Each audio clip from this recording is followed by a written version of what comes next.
पुष्प हनुमान का संदेश। हनुमान राम और लक्ष्मण का परिचय पाकर अत्यंत प्रसन्न हुआ।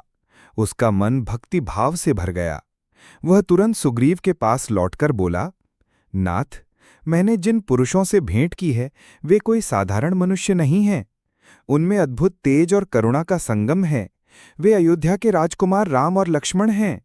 राक्षस राज रावण उनकी पत्नी सीता का हरण कर ले गया है। वे उनकी खोज में निकले हैं और आपके मित्र बनना चाहते हैं। सुग्रीव यह सुनकर अचंभित और प्रसन्न हुआ।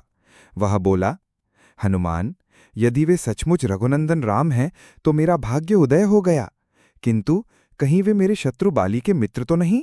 इस शंका से मैं व्याकुल हूं। हनुमान ने हंसते हुए कहा, प्रभु, उनके मुखमंडल पर जो सत्य और धर्म की आभा है वह स्पष्ट बताती है कि वे आपके मित्र ही हो सकते हैं। आइए, संकोच त्याग कर उनसे मिलिए। पुष्प राम लक्ष्मण का गृहमुख आगमन। हनुमान ने ब्राह्मण रूप त्याग कर पुनः वानर स्वरूप धारण किया।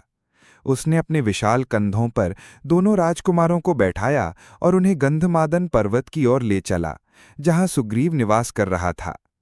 मार्ग में हनुमान का हृदय बार बार उमंग से भर उठता था। वह सोच रहा था, कैसा पुण्य है मेरा कि मैं स्वयं श्री राम को अपनी पीठ पर लेकर जा रहा हूं। यह मेरे जीवन का सबसे बड़ा सौभाग्य है। पुष्प सुग्रीव की शंका। जब हनुमान ने राम और लक्ष्मण को सुग्रीव के सामने उतारा तो सुग्रीव के हृदय में अब भी संदेह था। वह संकोचपूर्वक बोला, आप कौन हैं जिनके तेज से यह वन आलोकित हो रहा है? कृपया अपना परिचय दें। राम ने सुशील वाणी में कहा, वानरराज, मैं अयोध्या का राजकुमार राम हूं और यह मेरा अनुज लक्ष्मण है। हम वनवासवासी हैं। मेरी पत्नी सीता का राक्षसराज रावण अपहरण कर ले गया है।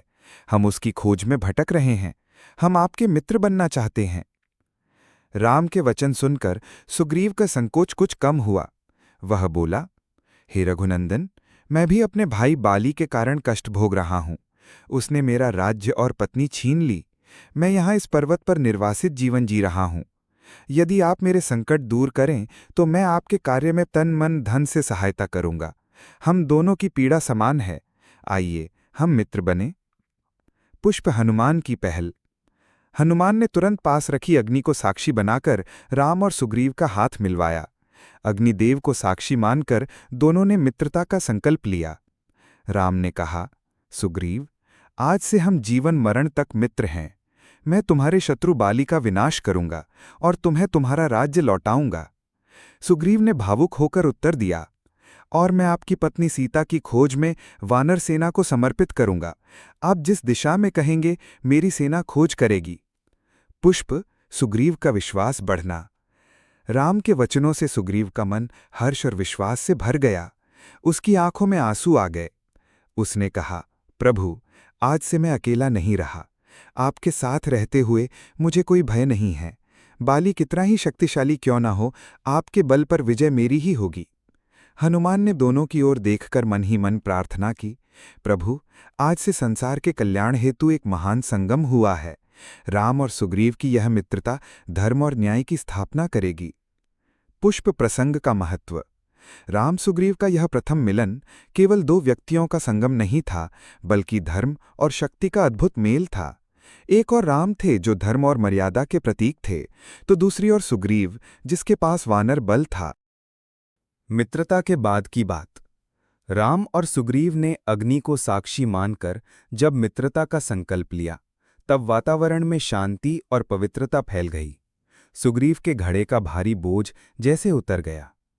वह अब राम को अपना आत्मीय मित्र मानने लगा। सुग्रीव ने राम और लक्ष्मण को आसन पर बिठाया और बोला, प्रभु, आपने मुझे मित्र बनाकर मेरा जीवन सार्थक कर दिया। अब मैं आपको अपना दुख सुनाता हूं ताकि आप समझ सकें कि मैं किस पीड़ा में जी रहा हूं। मायावी राक्षस की कथा। सुग्रीव ने कहा, बहुत समय पहले एक भयानक मायावी राक्षस ने किष्किंधा पर आक्रमण किया। वह अत्यंत शक्तिशाली था और हमें निरंतर चुनौती दे रहा था। मेरा भाई बाली उस राक्षस से युद्ध करने गया। मैं भी उसके साथ गया। वह राक्षस भागा और एक गुफा में प्रवेश कर गया। बाली ने मुझे बाहर ठहराया और स्वयं भीतर चला गया। कई दिनों तक मैं बाहर प्रतीक्षा करता रहा। भीतर से भयंकर युद्ध की गर्जना सुनाई देती रही। फिर अचानक एक दिन वहां से रक्त बहने लगा। मुझे लगा कि बाली मारा गया है और राक्षस बाहर आकर मुझे भी नष्ट कर देगा। सुग्रीव पर राजाभिषेक। भयभीत होकर मैंने उस गुफा का द्वार विशाल शिला से बंद कर दिया और किष्किंधा लौट आया। प्रजाजन और मंत्रियों ने मुझे आग्रह किया कि राज्य रिक्त है, इसलिए आप राज सिंहासन संभालें। मैंने अनिच्छा से यह भार ग्रहण किया, परंतु प्रभु, कुछ दिनों बाद बाली जीवित लौट आया। उसने देखा कि मैं राजा बन चुका हूं। उसने यह समझा कि मैंने विश्वासघात किया और उसे मारकर स्वयं राज्य हड़पना चाहा।